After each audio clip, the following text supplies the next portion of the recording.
Hi, my name is Monica Dodson. This is my Section 3 Learning Artifact. Previous to learning about Section 3 with technology and productivity, I had used databases and spreadsheets before, such as like Excel and things like that. However, I've never really seen like a big time like database system.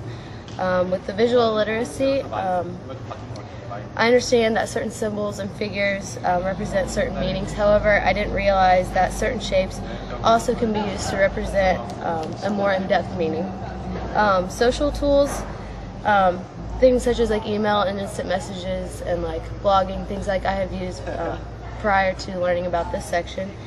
I've also been like familiar with like websites and learning basis programs that use games like for the teaching of games and learning. However, after reviewing this section, what I've learned is that spreadsheets can actually calculate math and configure it without using a calculator. It can do it on its own. The use of databases and spreadsheets can allow information to be entered into an orderly and organized manner.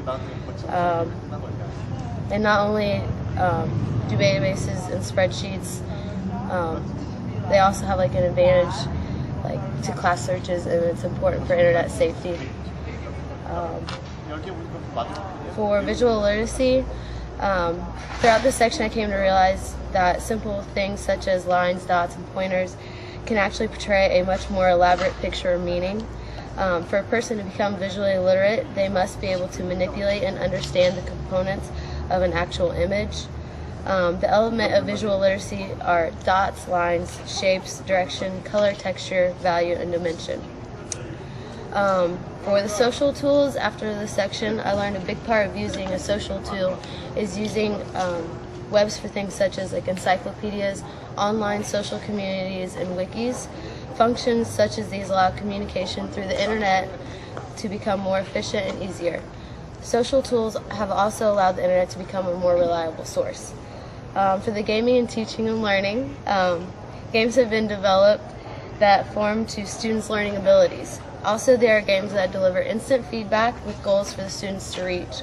There are some games that just give yes or no answers with no explanation, forcing the students to come up with correct reasoning on their own. How things can be applied: databases and spreadsheets can be used in big companies and corporations to organize and keep records like together and easily accessible. Visual literacy allows you to portray meanings through symbols, shapes, and effects instead of using words. Social tools are a way to stay connected with people and communicate directly through email, instant message, and community blogging. Social tools can be used to deliver information to a vast amount of people. For the games and technology of learning, teaching games can be used like in the classroom or even business to facilitate a student or staff in certain topics or new information.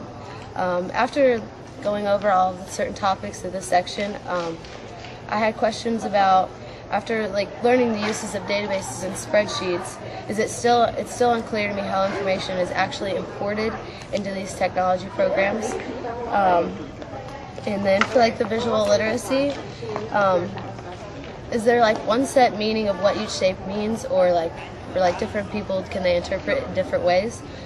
For the social tools, when using information obtained through a wiki, how are you to know like if the information is actually true, or like if somebody else could have like put it in there and like made a false fact out of that? And for the games and teaching and learning, is there a way to incorporate teaching games for like a higher level of education, such as college kids, etc.?